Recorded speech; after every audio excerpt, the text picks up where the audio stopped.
Hi everyone, I'm Emerald Dunfrost. I am the Senior Project Officer in the Leadership Development Programs team at Creative Australia. I'm a white woman in my early 30s with short brown hair, and I'm wearing a black suit shirt with big silver earrings. I'd like to begin by acknowledging that I'm joining today from the lands of the Gadigal people of the Eora Nation, where I live and work. I'd like to pay my respect to First Nations elders past and present, and extend that respect to all First Nations folks joining us today. And I would also like to acknowledge the many lands that our participants, are joining us from. The Governance Conversation series is a collaborative project between Creative Australia and Diversity Arts Australia, also known as DARTS. It's designed to explore contemporary critical issues in arts governance, showcasing ideas, perspectives, and approaches that support artists and communities. We are grateful for DARTS, their insight in programming, their bringing on of incredible guests from their extended networks, and their generosity and engagement with us throughout this process. I'd like to say particular thanks to Gurkama Gajaralu, Lita Nalus, and the team, as well as to our marketing and comms team here at Creative Australia. You all made this possible. Please check out the conversation series on our website. I can drop a link in the chat. This will be our last one for this year, but we have 2 further ones coming in 2024. So if you want to follow us on social media or sign up to our newsletter, you'll see notifications of those closer to when they air. I'd love to hand over to the wonderful Lena now. Thank you so much. Thank you, Emerald. Thank you so much, and to Creative Australia for that really warm welcome. So my name is Lena Nathus, and I'm the CEO of Diversity Arts Australia. I'm a fair-skinned, middle-aged woman of Arab descent with, I should say I'm a fair-skinned Arab woman with curly hair and glasses. And I'd also like to begin by acknowledging the land on which we're meeting. And for me today, that's the Wongal people of the Eora Nations, and to pay my respects to elders past and present, and acknowledge that this is, always was, and always will be Aboriginal land. I'd also like to acknowledge the owners of the lands on which you're all based around the country, and to acknowledge that this land has never been ceded. Sovereignty has never been ceded.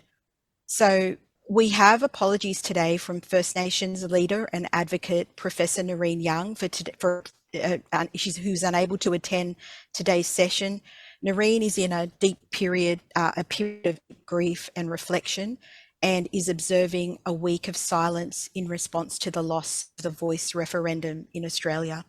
Noreen has shared a statement from Indigenous Australians who supported the Voice referendum, a week of silence for the Voice, and I'm going to read a little bit of that now. So this is a little bit of that statement from Indigenous Australians who support the Voice referendum. Recognition in the Constitution of the descendants of the original and continuing owners of Australia would have been a great advance for Australia. Alas, the majority have rejected it. This is a bitter irony, that people who have only been on this continent for 235 years would refuse to recognise those whose home this land has been, for 60,000 and more years. It was never in the gift of these newcomers to refuse recognition to the true owners of Australia. The referendum was a chance for newcomers to show a long-refused grace and gratitude, and to acknowledge that the brutal dispossession of our people underwrote their every advantage in this country. For more than 6 years, we have explained to our nation why the Voice was our great hope to achieve real change for our families and our communities. To the Australians who supported us in this vote, we thank you sincerely. We comprise many millions of Australians of love and goodwill. We know you wanted a better future for Australia and to put the colonial past behind us by choosing belated recognition and justice. I also, because it's quite a long statement, I'm going to also share the link for all of you to read it, but I also wanted to read another section of it, which is that much will we be asked about the role of racism and prejudice against Indigenous people in this result. The only thing we ask is that each and every Australian who voted in this election reflect hard on this question. To our people, we say, do not shed tears. This rejection was never for others to issue. The truth is that rejection was always ours to determine. The truth is that we offered this recognition and it has been refused. We now know where we stand in this, our country. Always was, always will be. We will not rest long. Pack up the Uluru Statement from the heart. Fly our flags low. Talk not of recognition and reconciliation, only of justice and the rights of our people in our country. Things that no one else can gift us, but to which we are entitled by fact that this is the country of our birth and our inheritance. Regather our strength and resolve, and when we determine a new direction for justice and our rights, let us once again unite. Let us convene in due course to carefully consider our path forward. We are calling a week of silence from tonight, Saturday, 14th of October, to grieve this outcome and reflect on its meaning and significance. We will not be commenting further on the result at this time. We will be lowering our Aboriginal and Torres Strait Islander flags to half-mast for the week of silence to acknowledge this result. We ask others to do the same. So that is a statement from Indigenous Australians who supported the Voice referendum. So thank you. It's been a really hard week for it's been a very hard week for us, Hillary, who are here in Australia and have had the results of the referendum. It's also been a really hard week. We have such big communities here who are directly impacted by what is happening at the moment in Gaza, what is happening in the Middle East, big communities who are very deeply affected. So it has been a very tough time. And at Diversity Arts, we want to say that we stand in solidarity with First Nations people and confident that the collective solidarity that has been shown by many who voted yes for the Voice will grow even stronger for equitable and just futures. So today's conversation is governance versus management, optimizing the CEO, chair and board relationship for success. Those who don't know by now, after these conversations, Diversity Arts Australia, or DARTS for short, is Australia's national voice for ethno-cultural and migrant racial equity in the arts, cultural and creative industries. And we do our work through research, providing training and capacity building programs, by running networks to support the sector, and by facilitating or co-facilitating conversations like this one today.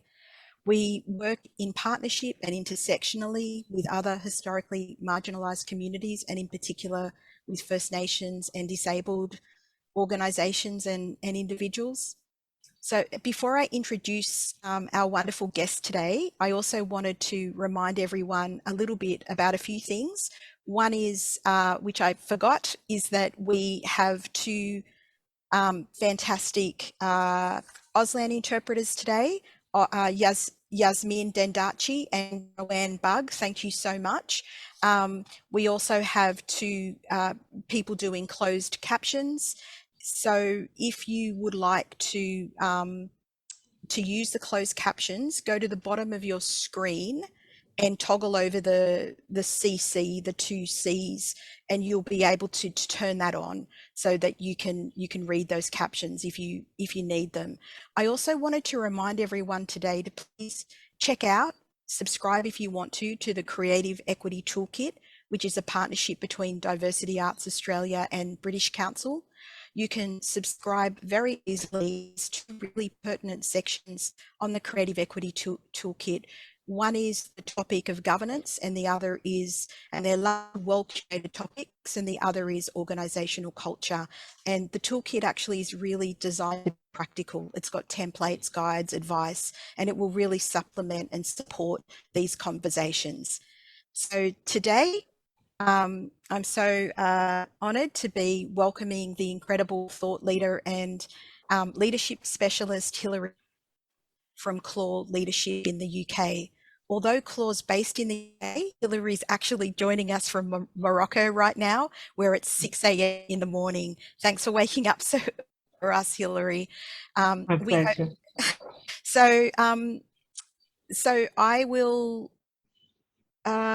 just give you a little introduction. I think a little bit. I'll give a little introduction, and as Emerald and and Hillary and I've spoken about earlier, this session, because we had planned on it being Hillary and Noreen, we might finish a little bit earlier.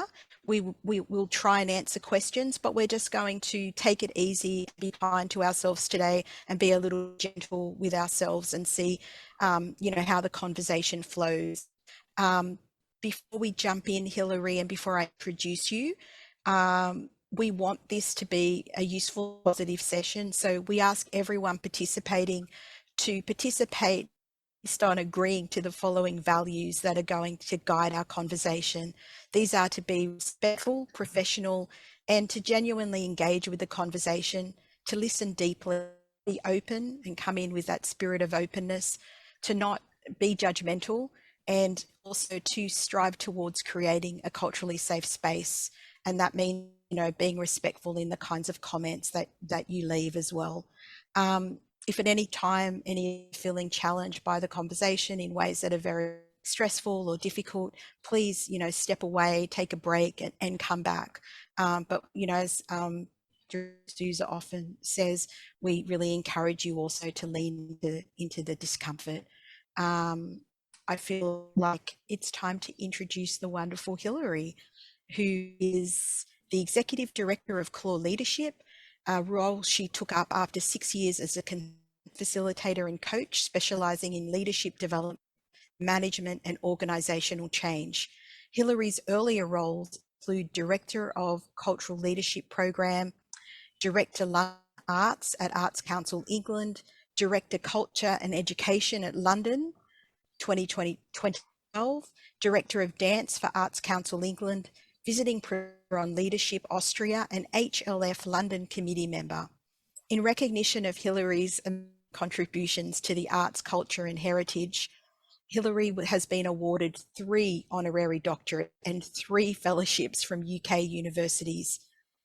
Hillary Governor of the Royal Ballet, and I wanted to mention that I first met and heard Hillary speak as part of the Intersect, the UK leadership program that British Council Australia ran in partnership with us over a few years, and it was a peer-to-peer leadership program for First Nations, people of colour, culturally and politically diverse, Black and people from minority communities who were mid-career and established leaders. And in both of the sessions and both of the years that Hillary spoke, people were truly blown away. So was I, what she had to say, and by just her incredible, I guess her incredible advice and thinking in this space. So Hillary, without any pressure, it's such a pleasure to be hosting you today.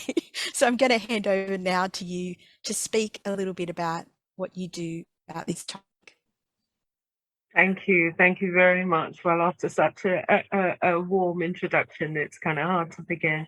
But good afternoon, everyone. My name is Hillary Carthy, and I'm Executive Director at Claw Leadership. Claw Leadership is the UK's longest established leadership development organisation, and we work across the arts and cultural sector, seeking to strengthen leadership in culture, to ensure that cultural leadership reflects the diversity of the UK, and that leaders are well equipped to essentially carry out their duties and to envision the world that we want to see happening. I'd like to start by saying I'm a Black woman. I'm wearing a mottled black and green dress, and I've got on some glasses today. I'd just like to acknowledge the referendum and the emotions that has stirred. It must be a very, very difficult time, so I send compassion to everyone at this moment in time.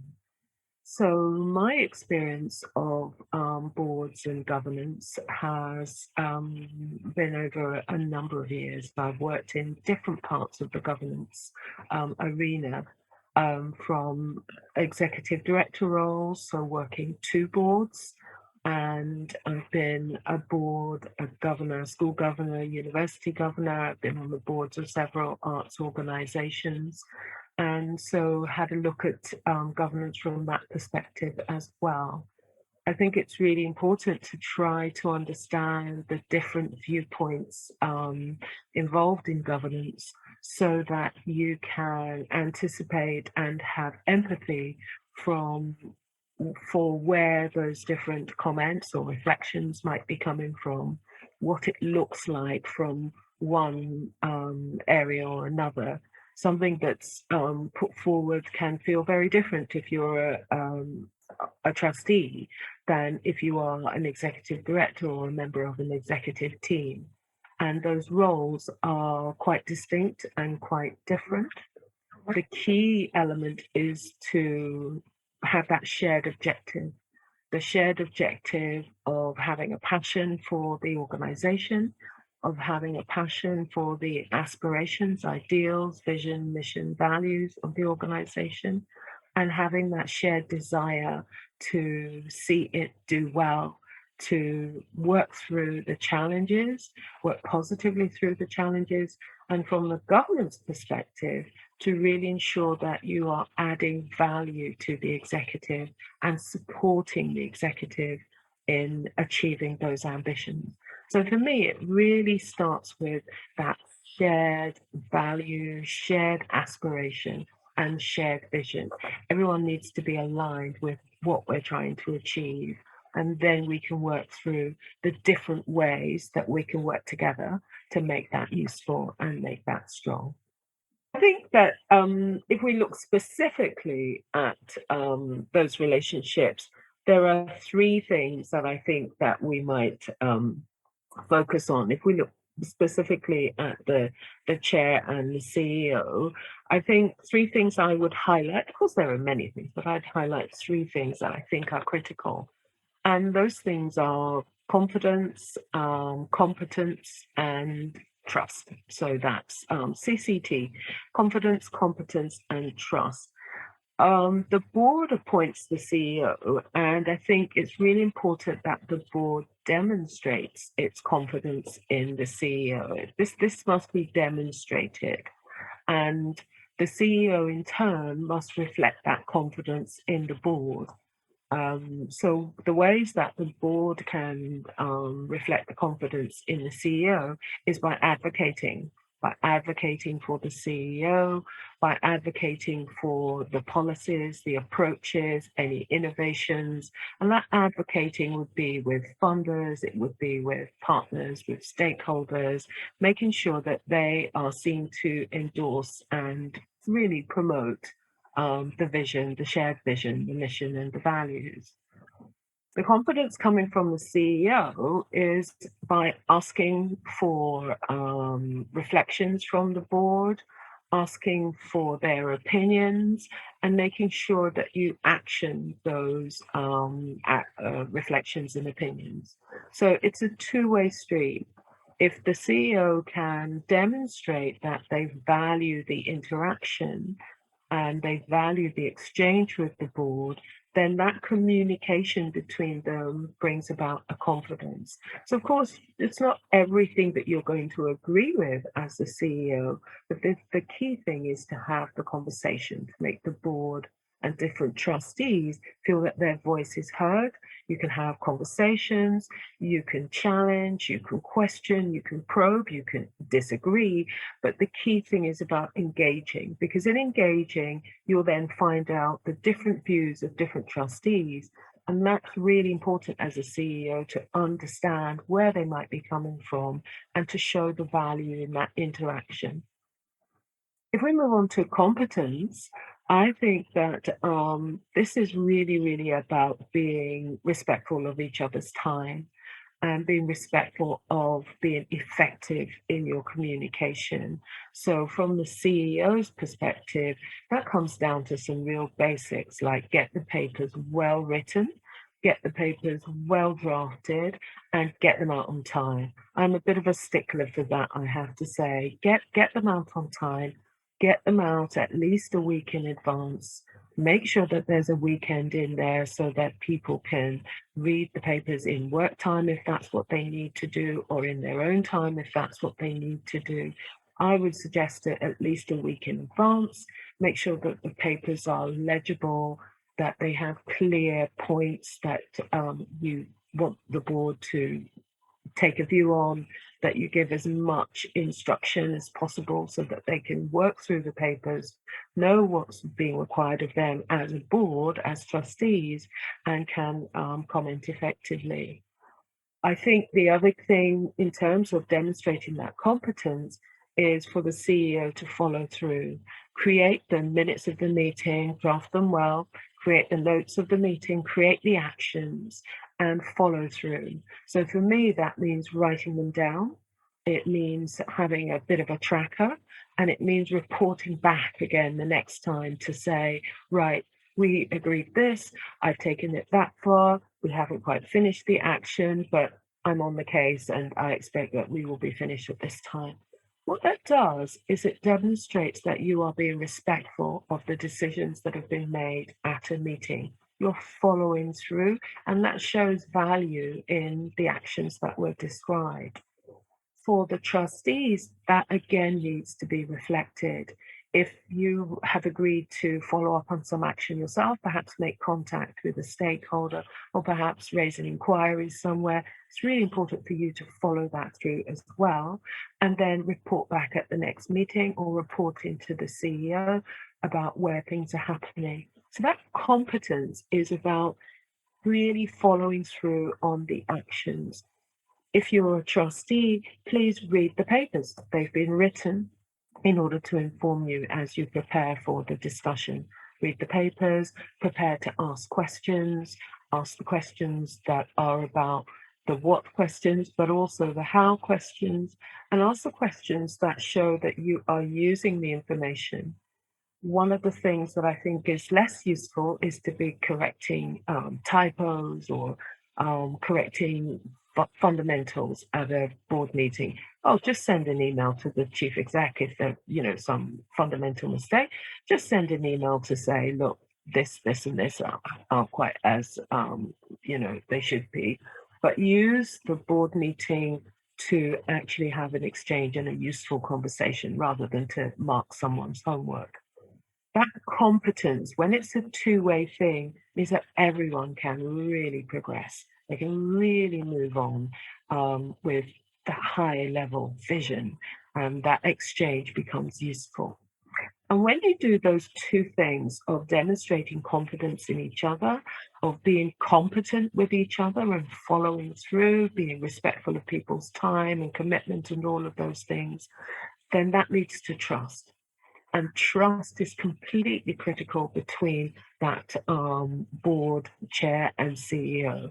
The trust that that person will follow through, they've said they'll do it, it will happen, or if it doesn't happen, we'll be updated.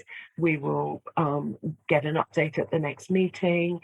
And it builds a trust in the exchange. And it means that if there are any challenging circumstances that arise, there will be an expectation of something untoward has happened rather than a sense of somebody having failed in their duty.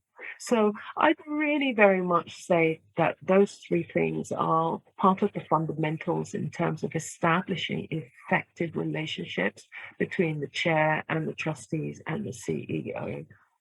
Confidence, competence, and trust. Another area that I think it might be helpful to just lay out is about a board review. And in that board meeting, it's very useful to ask yourself, how effective are we being? Are we actually being helpful to the organization? Yes, we're passionate. Yes, we care. Yes, we turn up. But are we being effective? And one of the ways to do that is through an annual or biannual review. And in that review, it's an opportunity to have a meaningful discussion about the performance of the board. How are we doing? How effective are we being? I think it's useful to think of this like an MOT. we get an MOT for our cars every year. There's just to check up how's the oil doing, are the brakes, are the tires healthy, etc. And that's what we want to do with the board. It's a bit like an MOT. And it's a way to sort of have a look at, have we got the right skills on the board?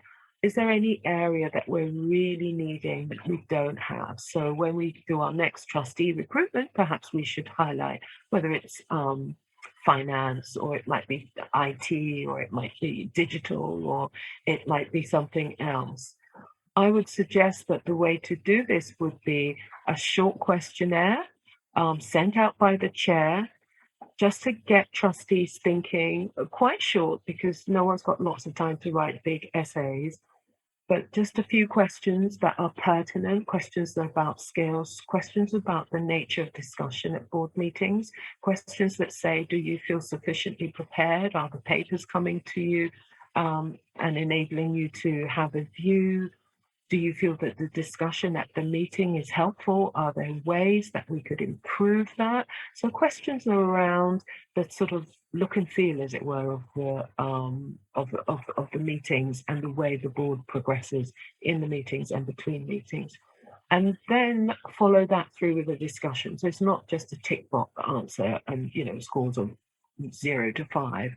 The conversation is really helpful to tease out, tell me more about why you scored that 3 if you're using a scoring system. And if the chair leads that, it means that the chair then gets really good data about the trustees, how they're feeling, how they are operating. And the chair can then discuss that with the CEO and see what improvements might be necessary, what adjustments might be necessary. So after our last review, for instance, we changed the agenda a little bit. We moved things around so that we would have the meatier items at the front. We opened up some new areas to enable trustees to have more of a conversation. They're not huge things. We haven't done any fundamental in or out, but we've just tweaked the agenda slightly so that trustees felt that they had more time and space to discuss the things that were critical. And the last area that I would highlight is finance. I'm a little bit of a stickler when it comes to finance. I think everybody needs to get to grips with finance. If you think about it, any organization that you're working with, it's a bit like your home. There is no way that you would allow your neighbor to manage your home. And so why would you let someone else understand the finances of an organization that you're engaged with? Not all of us are going to be financial accountants.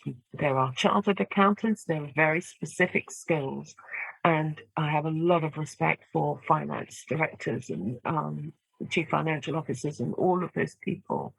However, as a trustee, it is your role to get to grips with the finances. If it's a huge organization, you certainly won't be able to understand every element.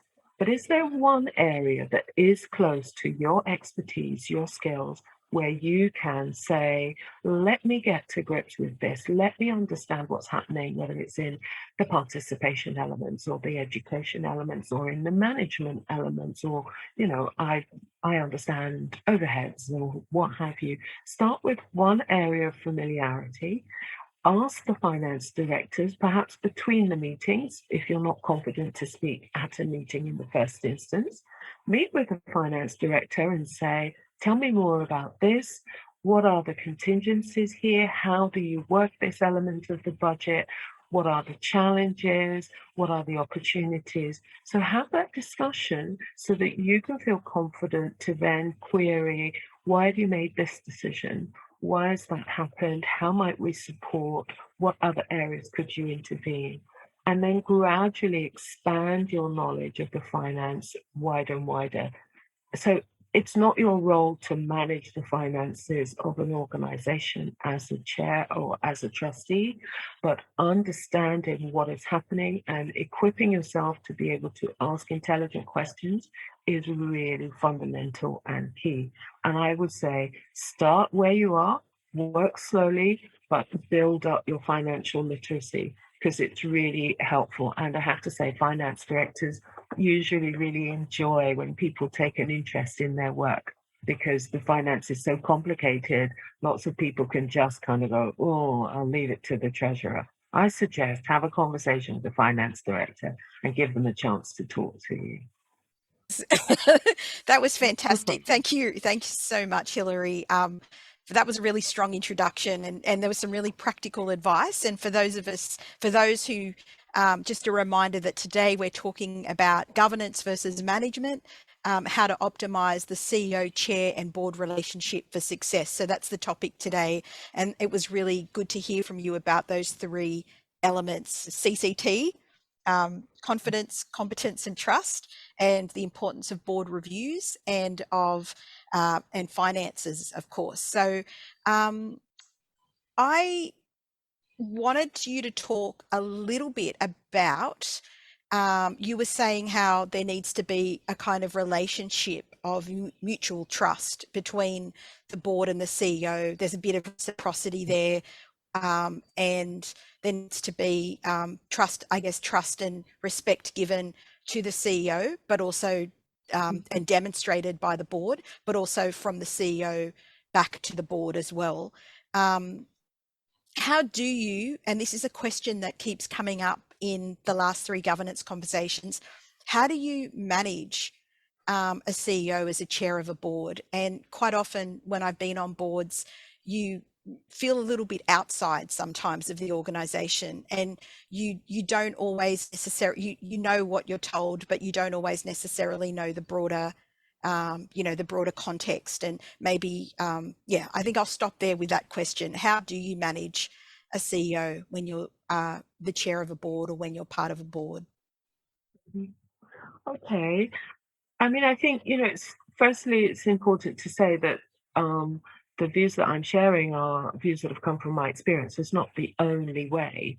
There are other ways that you can do it. I'm looking at the things that I know have worked well for me, that I've observed, as well as, what's common good practice. I think when it comes to that chair CEO relationship, the key thing is to get to know each other, spend some time together, spend some time in dialogue, spend some time in exchange. Some people do this totally formally. So it's all about formal meetings, formal one-to-ones, and in preparing, etc., etc. Some people do this by adding in a social, informal element of meeting at, meeting for a coffee, meeting for lunch, where you can have a sort of broader discussion and get to know the person, get to understand where they're coming from. It's important to understand a CEO's drive, their motivation, and their response to challenge, so that you as a chair can then work with that. And you might say, I know this is going to be challenging for you. How might I support you when you're faced with a particular objective or action that needs to be followed through? So the chair, understanding the CEO, understanding what scares them, understanding what they enjoy doing, understanding how are they with preparing papers? Are they efficient and effective and get that done? Is there a slick operation? Or do they get nervous about it? Are they a lastminute.com, or are they, someone that sort of starts in the last? If you understand the CEO, then you can look at what does support look like for this person. And I think there's a little bit of give and take, because of course, as a chair, you will want a formal way of doing things. You will want it done professionally, effectively, etc. But I think it's important to work with that CEO and offer support where it's necessary. For me, the CEO must demonstrate that competence. It's really important, because you are working with, it could be 5, 12, 15 people who are all very, very different. And so one of the things that you can do is to establish consistency. But I think the key thing is that beyond the kind of fundamentals of getting the papers out and managing the discussions, etc., it's really important that the chair and CEO understand each other, they understand each other's motivations and impulses, and that they work collectively. And certainly the way I work it with my current chair, Moira Sinclair, who's absolutely amazing, is we have discussions in between the meetings. We will have formal one-to-ones that are a mixture of conversations and discussion points, a little bit of thought leadership, as well as what's the work that's needed in this next quarter. We will discuss the agenda for the meetings together. We'll both input ideas about what needs to be discussed, who might we need to speak to in advance, who's going to do the conversations. So we work it quite intimately, and sometimes we will work at a high level of detail. We're more and at other times she'll step right back. Have I Sorry. disappeared? No, there was, did you hear that? There was a heap of, oh, there was a very loud noise in my ear. I don't know if anybody else heard that. Okay. Not me. Not me. Okay.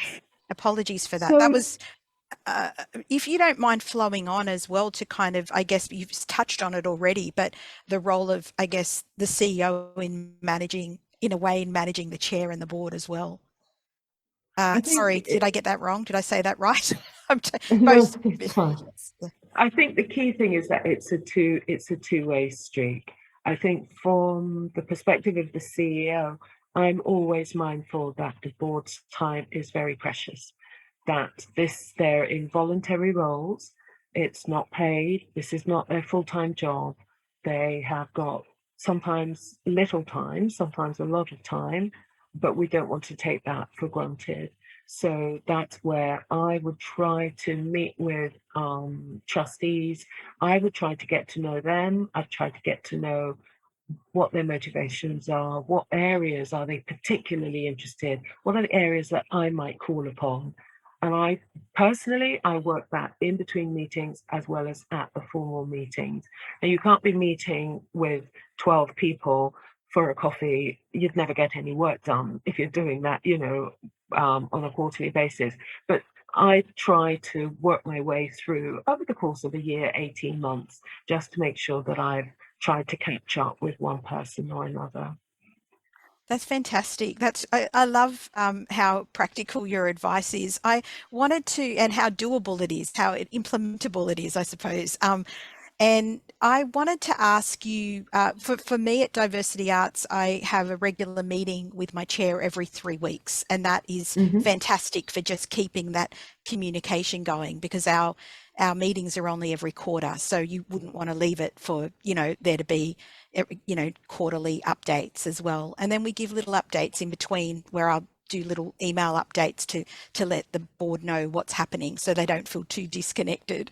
I wanted to ask you about the difference between governance and management, and what some of the common areas are of confusion for boards and teams, or for CEOs. And I think it's easy to get governance and management confused, and I'm sure most of us have done it, even the best of us. I think the key thing is for me to think of governance in terms of the board's role is pretty much hands off, and the management is hands on. So the management is very much about the doing, and the governance is about suggesting. It's about discussing what might be, and then management is about what is going to be and how it's going to be. So if you think of it that way, as hands off and hands off, of suggestion and implementation, then I think that's certainly how I look at it. I think there were some kind of key areas of distinction. Whereas if you think the board will develop and they will agree the strategy, so that's the governance part. The board will need to agree it formally. They will need to be very much involved in developing what it is, but management is about implementing it. Once it's been agreed by the board, that's it. That's the strategy. That's what we're aiming towards. And management is very much about how exactly do we make this happen. So that's where you get to the doing, the hands-on element. So the board's role is very much in oversight as you're moving through a year. It's overseeing what's happening, whereas management is about making it happen itself. So again, you're in that hands-off and hands-on territory. The board's role is very much to ensure that the legal and the financial obligations are being met. So they need to be reported to on those issues. Whereas the management side is very much about making sure that all of those legal obligations are met, making sure that the financial regulations are being adhered to, and then you're reporting that to the board so that they can continue their oversight role. The management will be preparing the discussion papers, drafting them, getting them ready to the board. And the board's role is to read, give a view. It could be a different view, but the board's role is very much to bring their extra additional intelligences to that meeting and use that collectively to then support what will happen. Once the decision is made, then management is very much about implementing that.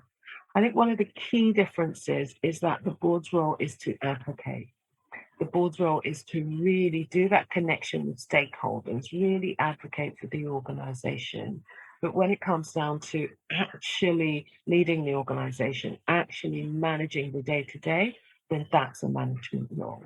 So that I think for me, I try to ask myself, is it hands-on or hands-off? And if it's hands-off, oversight, advocacy, then it's governance. And if it's hands-on, it's about doing, actually demonstrating, then that's very much one for management. Thanks, Hilary. I like that. Hands on, hands off. That's I like to keep it simple. yeah, but really kind of strategic at the same time. So, and very clear. So, can you talk a little bit about, I guess, when there have been conflicts? So, one of the questions that we've also been getting has been around what do we do when we want to take the organisation in a particular direction as the CEO? And it might be a direction that's more about, more about greater kind of equity, diversity, inclusion, but the board is resistant to that, or we have that resistance. So I wondered if you could talk a little bit about conflict and dispute resolution processes and what some of your strategies are or have been, or strategies that you're aware of, if you don't want to talk from super personal experience. Sure. I mean, I think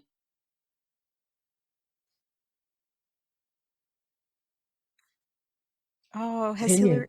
That's why you have the board. Oops, have I disappeared? You froze and you've Am I come back. Okay, I'm so sorry. I'm so sorry. Okay. I think the key thing is to expect differences of opinion. That's why you have the board. You have a board of 5, 12, 15, however many. You have that in order to get different opinions on the debate. So different opinions are, for me, are really healthy. It shows that I've got different minds in the room. I've got a little microcosm of the diversity of opinions that I would get if I were having this conversation in the wider world. So differences of opinion for me are a good thing, and I say encourage that. And one of the key things with conflict is that why has it gone to conflict rather than just differences of opinion? And that could be that people's opinions are very strongly held. There's fundamental disagreement about, as you say, wanting to do one thing and another individual wanting to do another. So for me, when we get that conflict, the key thing is the role of the chair is absolutely key. The role of the chair is to manage that conflict, is to acknowledge the differences of opinion. Don't try to shoo anyone or shut them up. Bring that up into the open and to say, we have two different ways of looking at this. Let's take some time to understand, where's this coming from? Why do you believe this is the route through? Why do you believe this is the alternative, etc.? And I think bring those discussions out in the heat of the moment at a board meeting might not be the best place. So you have to take a call on that one. If it's gotten a heated discussion, you might just need to diffuse that there and then. But diffusing is not about closing down. Diffusion is about acknowledging, saying, we definitely have a difference of opinion here. Let's take this offline, perhaps. I want to meet with you together to discuss this. Let's have a look at how we might resolve this. So you have to make a call as a chair. Are we going to do this in the meeting, or should I take it offline and perhaps give a little bit more time to understand why the CEO feels so strongly about moving in this direction, etc. But I think the key thing is not to fear differences of opinion, but to embrace it. That's why you've got a board. You've got a board not just to nod and say yes to everything you do as a CEO. You've got a board in order to bring in that challenge, bring in the critical friend. And I think of it as, well, if I feel tested, that's exactly what I would feel if I were talking in a conversation outside of the trustee meeting. It's not always comfortable, but that's not the key issue. That's just something you need to work through. I think if the chair can make it an inclusive environment, can make it a welcoming environment where people's differences of opinion can be shared and can manage that through, then conflict just becomes an element of differences working towards a shared agenda. I think if the chief executive can manage their own engagement with different topics, genuinely take on board the different opinions that the trustees have, and work with those opinions rather than dismissing them. So often you'll find a CEO might want to move very quickly towards a resolution or a different way of being, and a trustee group is sometimes hesitant. For me, the key thing is to listen to why are they hesitant? Is there something there that I should hear? And then you can discuss with the chair and agree a way through. And that's when you need the backing of the chair. As the CEO, you need the chair's backing to say to other trustees who might not yet be on side, let's go with us. This is where, having worked earlier with that confidence, competence, and trust, the trust element really needs to kick in, because the chair will essentially say, let's trust this individual. Let's work through the first objective, or for the first 3 months. Let's just trust this for a while. So the trust needs to have been built up so that people aren't questioning, why are you thinking this? They know that you're dealing with the higher level aspirations. They know that you're trying to work with the vision. You might be coming at it at a different way, but the trust says, well, let's go with this. How might we allow this to happen and put in enough safeguards that if we feel it's really going wrong, we can then pull back. But I would say embrace that difference of opinion rather than trying to pretend it isn't there or closing it down. And that's where the role of the chair and that building of trust really is essential. That's fantastic, and I think that what you said about not, I guess it's okay to be uncomfortable, that it's okay to have different opinions. Sometimes you might not feel comfortable about those opinions, but we can, through our differences, still be working towards, sharing, working towards a shared agenda. But someone asked a very good question just now. Anonymous attendee asks, any hints on what to do when the trust in the competence of the CEO breaks down? So what happens when that trust breaks down? But if you have any, that's a hard one. We can come back to that if you don't want to go there now. No, it's a hard one, but if the trust has broken down, then we have to go back to basics, unfortunately. We have to go back to basics. Is this the right CEO for this role? If the trust has broken down, there's not a lot of positive that's going to happen.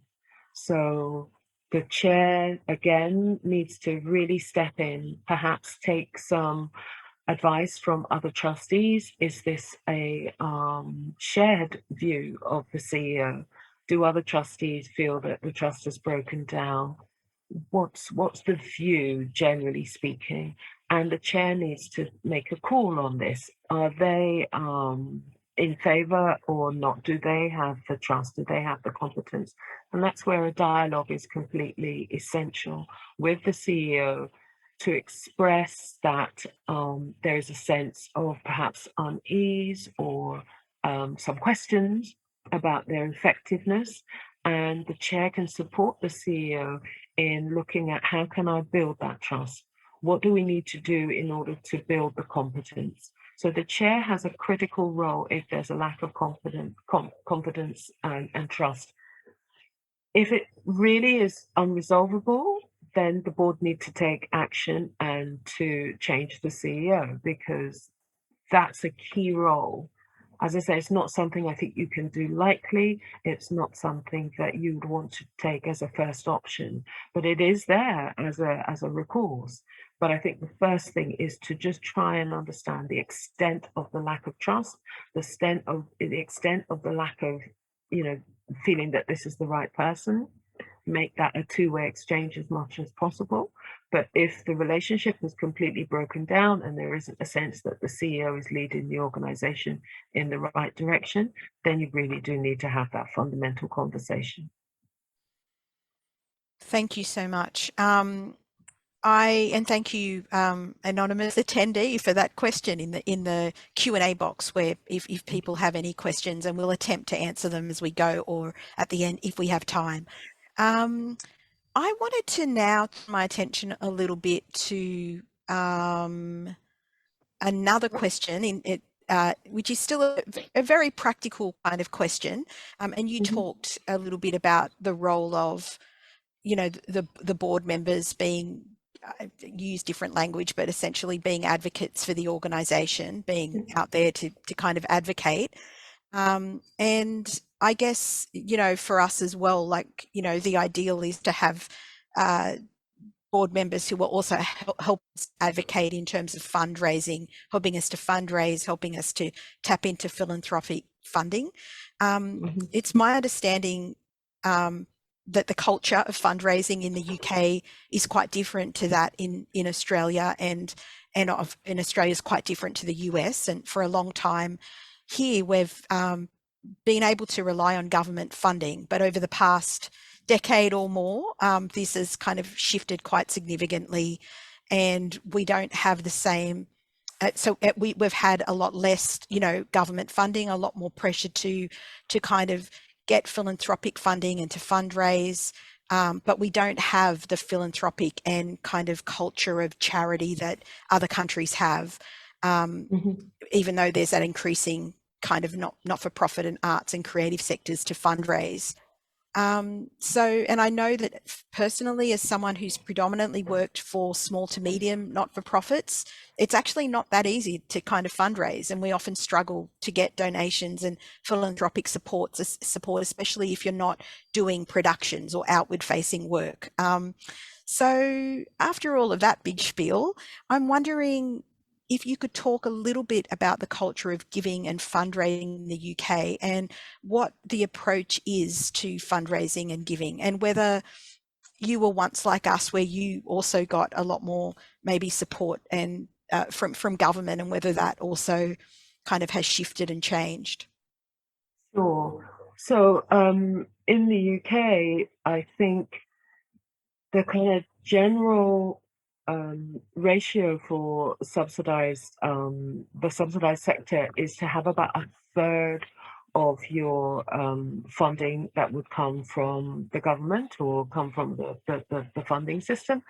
About a third of it would come from fundraising, whether through corporates or sponsorship or trusts and foundations, and about a third that would come from your self-generated income. So it's box office, it's visitors, it's any kind of paid consumer-facing activity. That's like the ideal that we work towards in the UK. Of course, some people are more on the subsidized end and don't achieve much by way of sponsorship or trusts and foundations, and others are very much in the kind of corporate fundraising end and have a very small subsidy. So it varies, but I'd say in the middle, it's about 1/3 of each. And that's been the pattern that certainly our UK funding system has worked to try, so that you're not completely dependent on any one source. You can generate some income. You do have a good basic subsidy to perhaps underwrite some core functions, and you do have a relationship with corporates. So that's where we slice it in the UK. In terms of the trustees, for me, the key thing is to understand what is the nature of this board. So we have a whole variety of different approaches. There are some boards where essentially your checkbook is the route to entry. And if you can't open up your checkbook or someone else's checkbook and donate, then you're not going to become a trustee. And that's whether clearly stated or quietly stated, that's the expectation. And so you know that if you're on the board of some of our big national institutions, for instance, you may well be expected to donate, and that's part of the ask. If you're looking at a number of the smaller organizations, there isn't that expectation that a trustee will be able to give personally or even have the types of connections that might give. But there are other ways that a trustee could support in terms of different ways of supporting an organization, different ways of opening up, perhaps through networks, through trusts and foundations rather than corporate sort of sponsors. So the key thing is to have an understanding what's the expectation as regards fundraising for this role. In some organizations, the board really takes on fundraising. There's a fundraising strategy, and everyone has a clear kind of remit of, I've got to go and secure X, Y, and Z. That's rare, but it does happen. The key thing is to have a fundraising strategy and to have a clear understanding of what you're asking trustees to be able to do. In the majority of boards that I have engaged with, trustees have not been expected to actively fundraise or to actively give. It's been very much in the subsidized sector where some trustees might give and some trustees might get in terms of, through their networks and things like that. But my experience is that actually a number of boards, particularly those subsidized boards, you'll be looking for introductions, you'll be looking for connections rather than actually doing the fundraising. And the fundraising would be down to the CEO and the management team. Thanks so much for that, Hilary. Because I think that's because I think one of the concerns I always have with the American model of what is it, give or get off, Give, get, or get off. yes, is diversity, like socioeconomic diversity, and so it's good to hear about those different models in the UK and that not all of them have that expectation that that you need to kind of be able to give financially in order to be on the board, because then you are going to really miss out on a lot of wise and great contributors who might have other things to give that and might not be able to afford to give financially. So I also wanted to ask you a question, and that was really helpful. I like the 1/3 government, 1/3 trusts and foundations, and 1/3 from subsidized funding, kind of, or self-funded approach. That's possible. I think that the more self-reliant we are, then also the more autonomy we have as well, and we're not at the whim of kind of governments changing or different policies, that kind of thing, which we often have been. I just wanted to kind of ask you, beyond legal obligations, like, what is the reality of being a board member? And I think you've already kind of touched on this a little bit, but I know when we had our pre-conversation, we were saying just more broadly, like the reality of being a board member. Do you feel like you've answered that already in your intro? Because I think you have, probably. I think I've touched on it. I think the key thing with the legal obligations you can read up on, in terms of your responsibility, and you're legally responsible for how the organization runs and financial legal duties, etc. But beyond that, I think a key thing is to engage, and is to look at, how can I make a positive contribution? What are my skills? I can't cover everything that an organization needs, but what is the area that, I as an individual trustee can offer real support? And that means talking with the CEO, talking with other members of staff if that's appropriate, supporting them, it might be that there's a discrete activity that the organization does that you have particular skill, experience, or expertise in. And so you might want to build a relationship with, the communications manager, for instance, and say, right, I can support you. I can perhaps mentor you in this particular instance, or I can, provide some good contacts. For me, the reality of the trustee is to work in between the meetings to find out where you can be of best use and then offer that use. So you don't need to kind of get in there and make them treat you like a staff member, but offer that exchange, offer that interaction, offer to engage and support. And if you navigate that in terms of how can I be really helpful? What is it that's going on beyond what's in the papers that I might be helpful for? And then you can weave your way to be strategically helpful within the organization.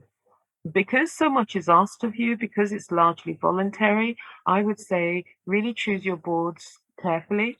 Choose the ones that you genuinely like, choose the ones that you have a passion for, so that when they do come asking you to support and you've got a full agenda, you've got a full diary, and someone's asking something of you, the passion will kick in and you go, do you know what, let me do this, let me go the extra for this one. Yeah, I think that's a really good advice. Really good advice. And and especially, I know a lot of small to medium organizations are joining this conversation, and we do often need our board members to do those kinds of things to help mentor us when it comes to communication strategies or fundraising strategies. So I think that's also good advice. Almost in our board, in a way, most of the board members more or less have a different reason for, well, they have a different reason for being on the board, and more or less there's a kind of a job that each of them is there to do. And so I like that that really practical advice as well. Now, we had this chat actually prior to the meeting, and we talked about how the experience of being the only one on a board. So as there's kind of more awareness, say, of and more push and more, and I mean, I think advocacy has been ongoing for a very long time from historically marginalized communities, but more and more there's that kind of, hang on a minute, you need to have a board that has that diversity of thought, of people coming from different places, of and different experiences. But quite often many of us end up being the only one on a board. So it might be the only many stories about being the only First Nations person on the board, or the only disabled person on the board, and the only young person on the board, the only person of color. So so that can be really challenging, and it can be quite stressful and bring a lot of pressures for a lot of people. And we talk a lot about how sometimes you can't really bring your whole self, because you're there almost to be that, or it feels as if you've been brought there to either tick a box or to just speak about your lived experience. And I just wondered what your experience is, if you've had a similar experience in the UK of being the only one on a board, and if you've got strategies that can help us manage this. Sure. I mean, I have tons, tons of experience of being the only one. As a Black woman doing the kind of work that I do, I'm very often, certainly in my career, have very often been the only one of my lived experience in a space, in a trustee space, in a workspace, in all kinds of spaces. And I think it requires a bit of confidence, and it requires a real sense that you arrive in that space because of your expertise as well as your lived experience. And you need to give yourself a really good talking to before you enter the space, to remind yourself that your expertise is what you've been trained in. Your lived experience is what you offer as extra. You can offer insights because you have your lived experience, but your expertise is what should have brought you onto that board. And therefore, you can take the pressure off. You're the one that has to say, I actually don't think I can answer that question. Why should you have to answer a question for everyone who looks like you or who has your characteristics? That is not fair. It's not your responsibility, and don't accept it as such. So for me, the key thing is to hold on as the only one to why am I here? They brought me onto this role because of my leadership experience. I happen to be a Black woman who's got tons of experience, but that's not what we're talking about here. So there's a pressure for me to speak on behalf of X or Y or Z, but I don't need to respond to that pressure. And one of the ways to do it is to say, well, let's get a variety of opinions on this. How might we get a variety of opinions? I have one view. I'm very happy to share that view, but I would feel more comfortable, or I think it's our responsibility to get a range of views so that we can genuinely know that we're picking up on how a whole, proportion of the population might feel. As a chair and as trustees, it's also really important for you to demonstrate allyship by not turning to the one person with the characteristic and letting them be spotlighted in that way. It's your responsibility also to say, well, let's not just ask Lena that question. Should we be consulting on that question? Should we be getting some other views? Are there other people that we know that we might talk to? So I think the individual has a responsibility to themselves to call it out when you're being spotlighted in that way, but also other trustees have a responsibility to chip in and to say, let's not do this. Let's just not focus in on this one person because of their characteristics. So for me, I'm very careful about why am I here? Have I been asked here because of my characteristics or because of my expertise? Is it a mixture of both? But I need to talk to myself beforehand so that I don't get trapped and allow myself to be pigeonholed by one characteristic over everything else that I might bring to a boardroom. Thank you so much. I mean, I think I'm going to turn to now our next little segment, which has been about relationships for success, and this question kind of follows that a little bit. There's also been a bit of pushes here as well to have more than one on a board. So not to just have that one person, but actually quite consciously have more than more than one, or Yeah. other mechanisms. There's some amazing organisations doing great work here, like Footscray Community Arts Centre, which has an elders council, the First Nations Elders Council, and all decisions to do with work and programming around First Nations issues must go through and be approved by that elders council. So it's kind of also a way of making sure that it's not just an advisory committee without teeth, but it actually has direct influence and say in terms of the board. And so, yeah, I mean, Perfect. I don't know if Yeah, there's those kind of structured ways of doing it are really helpful, and they're sensible because they demonstrate a respect for the issue, and they demonstrate that you are genuinely trying to take on board a variety of views and opinions. So yeah, the things like the councils, committees, advisory committees, all of those things to just gather the expertise from outside rather than focusing on one person, I really support them. So this in terms of setting up for relationships of success, so how can you as a CEO influence a board to work towards diversity goals if the board isn't there yet, if there is that resistance? So I think the key thing is, where do you agree? Um, so if we go to the high level aspirations of the organization, do you agree there? Is diversity useful to the vision, the mission? Is diversity one of your values?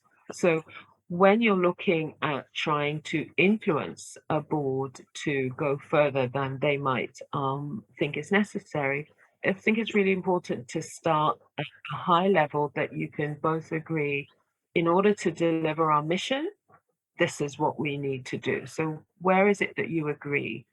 and then look at where does the disagreement or the in terms of strategy, how might we get there? Where is that and why is that? I think it's really important to play the long game with this and to not be dismissive of other opinions, because it's really important that hesitancy that some trustees might have is something that you should be listening to, because other parts of the population might also be hesitant. They might also have that sense of this is moving too fast or too quickly, or why are we going here? So it's not to lose the passion, it's not to lose the objective, but it's really important to be strategic and to understand where are they coming from? Why is it that they want to move more slowly? Understand where the resistance is coming from. Perhaps it's coming from fear. Perhaps it's coming from anxiety. Is it coming from a space of ignorance? Is it coming from a space of, the racism, or where is it coming from? What's at the core of this resistance? And then I think you just work to chip away. Really important to acknowledge people's differences of opinion and acknowledge, okay, I think we should move faster. I think we should move differently. Here's how I think we should do it. Tell me why you don't agree. So to have that conversation, but to work at it and look at constantly, what do we agree on? And where are we in disagreement, and why? For me, it's about influence. If you're going to have influence, it needs to be chipped away at over time. You need to look at how big is the consensus that for this change, how many of the trustees are essentially on side, how many of the trustees are again what you're trying to do. What's a reasonable expectation for me to try to move this agenda forward? Is it something that I might be able to do in 3 months, 6 months, or a year? If you think it's a year, that's too long, I'm wasting my time here, I'm pushing water uphill, then you have to take those decisions and go, am I in the right space? Do I have the heart for this? Is this too much? Because actually, I fundamentally believe we should be moving in a different direction, and I cannot get the traction of the board. Then you have to ask the fundamental questions of yourself. But for me, always, it starts with understanding where people are, what their engagement is, what their resistance is, where's it coming from, what's the genesis of it, and trying to work from there forwards. I don't think it's an easy issue. I don't think it's one either that you need to give up on, but constantly, as the person who's trying to make change, particularly in the area of diversity and inclusion, you have to ask yourself, do I have the energy for this? Is this asking too much of me at this moment in time? Thanks so much, Hilary. If I ever have any kind of future conflicts, I'll be contacting you. I'm sure most of the people listening will be. A really good approach about really listening, trying to understand where it's coming from, and kind of chipping away and trying to have that influence. And you've said a few times, confidence, confidence. And I think that's something a lot of us probably need to work on, like so that we can present in that confident way, because you need that confidence to keep chipping away. And I'm a big believer in a kind of changing structures and systems. I know you are as well, from some of your amazing work. And so one of the ways in which I've been, I guess, had success in terms of changing the structure of a board and the makeup of a board is actually by a bigger job, which is changing the constitution to ensure the constitution says that there's a requirement that the organization represents that diversity. And the other way, of course, is we've been working with a lot of organizations over the past 5 years or since 2019 on developing justice and equity plans or equity action plans, diversity and inclusion plans. And quite often they will have, that they all have targets in them as well, that are, and then sometimes you don't have to have that argument because it's there. It's like, no, but it says in our constitution that we must have X percentage who are representative. So in the case of Diversity Arts Australia, we changed our constitution to say that if we're focused on ethnocultural and migrant diversity, then 75% of our board members, our directors, need to reflect that as well. So I guess, yeah. Nice. Nice, because that way you've got a structured way of tackling a challenging issue, which you've baked into the organization through the constitution, and you've got a backdrop which is already shared, and that shared target of saying this is what we're working towards, we've agreed this, we've discussed this already, and this is about implementation. So that's a really neat approach.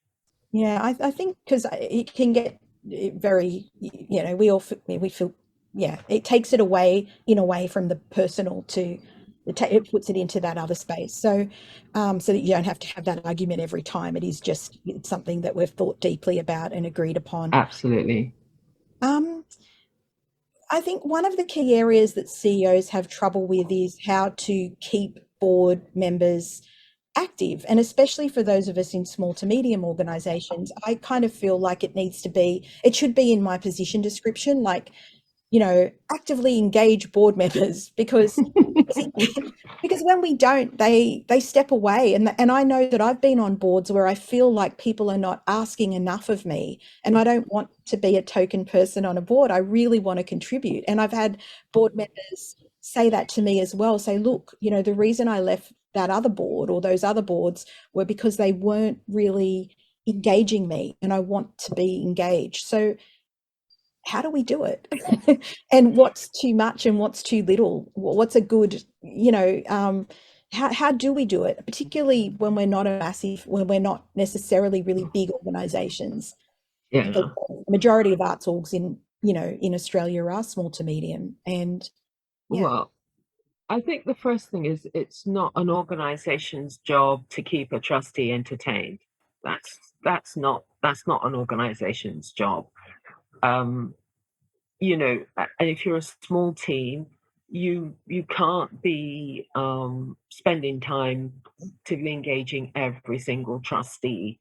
That's not reasonable.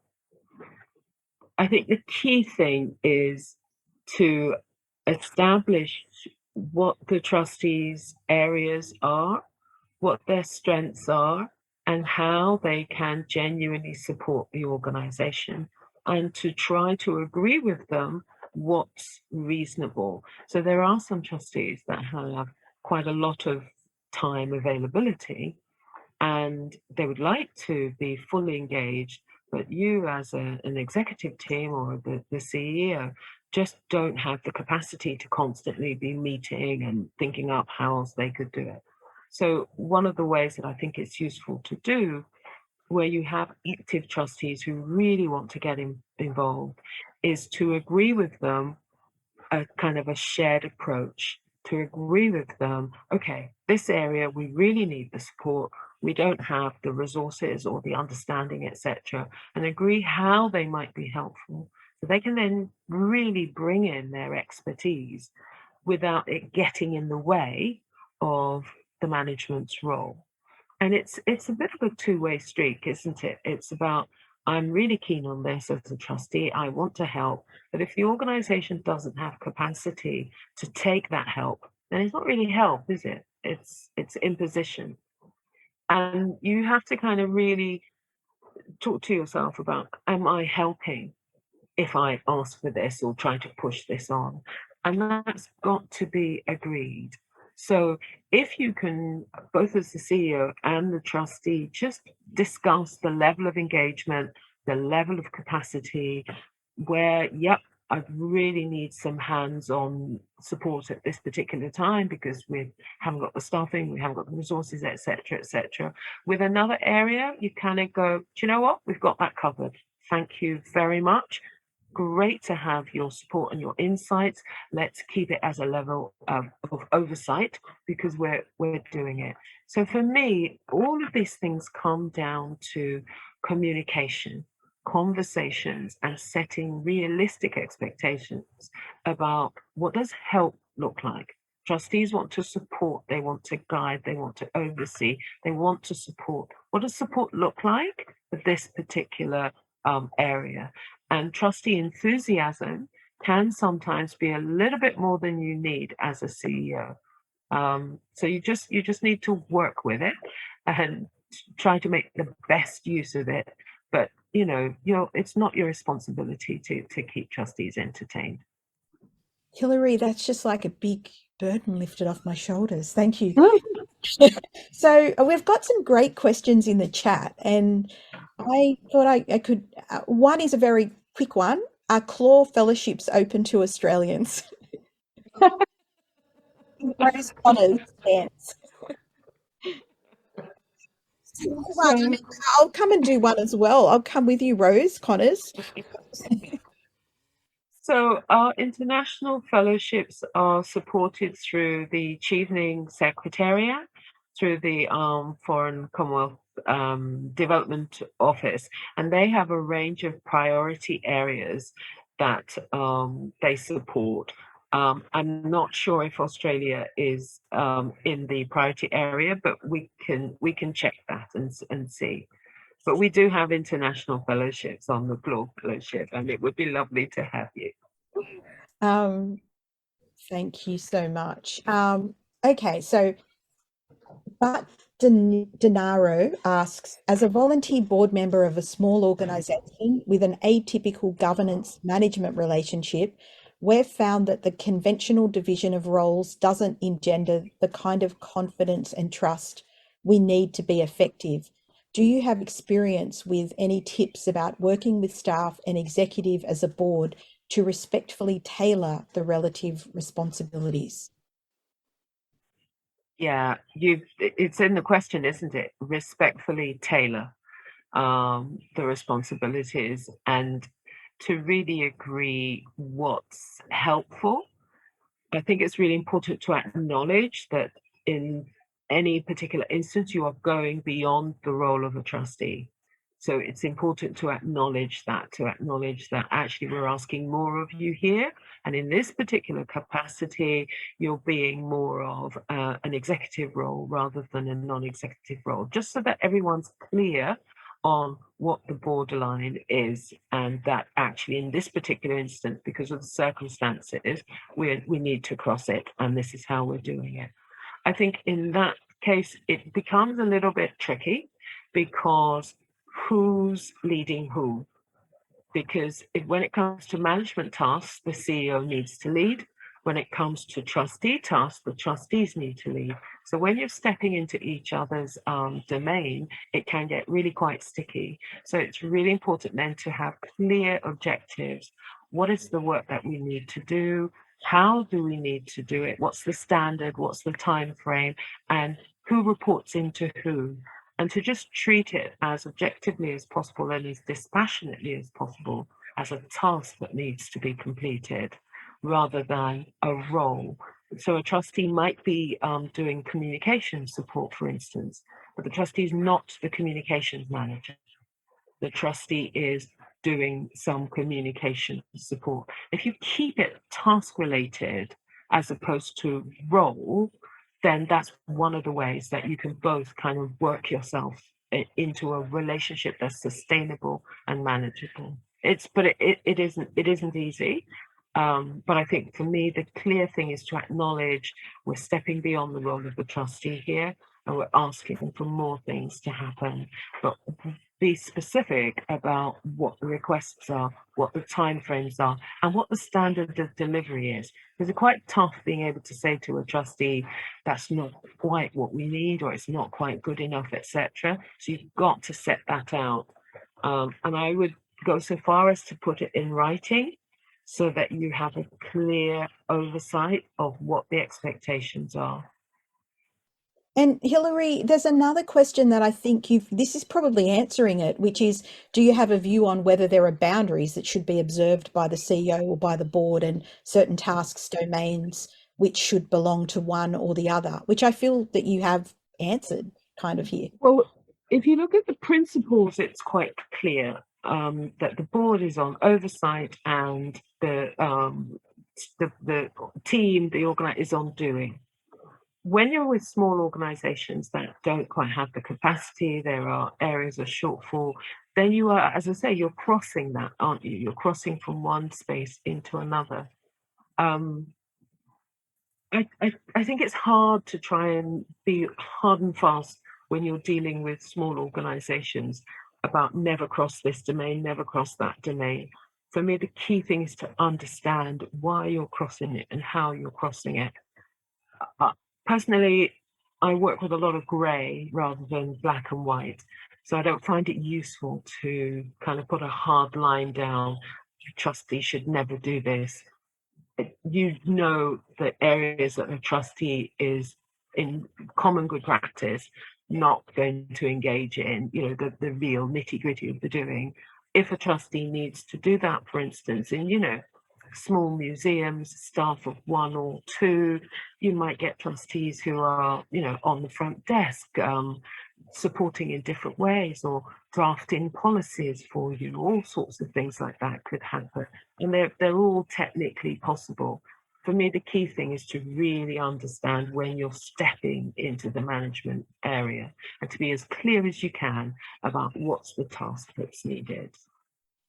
Thank you so much. We have like 4 minutes left, and so I wanted to thank the participants for your engagement online. Sorry, we're not going to get to all of those questions.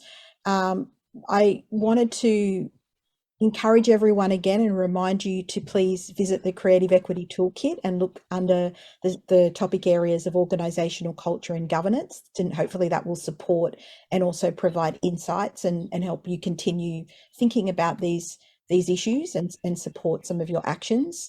We're also going to link to now a survey. We'll put a survey in the chat, and we'd really appreciate it if you filled it in for us so that we could also work on continuously improving when we deliver some more of these sessions next year, and also just to hear your experience of today's session. And I'm sure Hilary would also appreciate getting that feedback. And I wanted to close the session with our amazing, wonderful, incredible speaker, Hilary Carty from Claw Leadership, who's joined us from Morocco while she's having a break for sharing such incredible knowledge and experience and wisdom. And yet again, you probably heard me typing, I was actually taking notes. It's just so Thank you. it's really good for me. Thank you. And I think for so many, the questions kind of reflect the engagement that people had in this conversation. And I also wanted to thank the wonderful team at Creative Australia for leading this project and for inviting us to be part of it. Thank you particularly to Emerald Dunn Frost, Adelaide Reef, and Adam McGowan. And of course, a massive thank you and acknowledgement to our series producer, Dr. Gurkam Ajaralu. Thank you, Gurkam. And thank you to our Auslan interpreters, Yasmin Dendachi and Joanne Bug, and to our live captioners. And of course, to all of you for joining this conversation today. We look forward to reconnecting with you in February at the next conversation.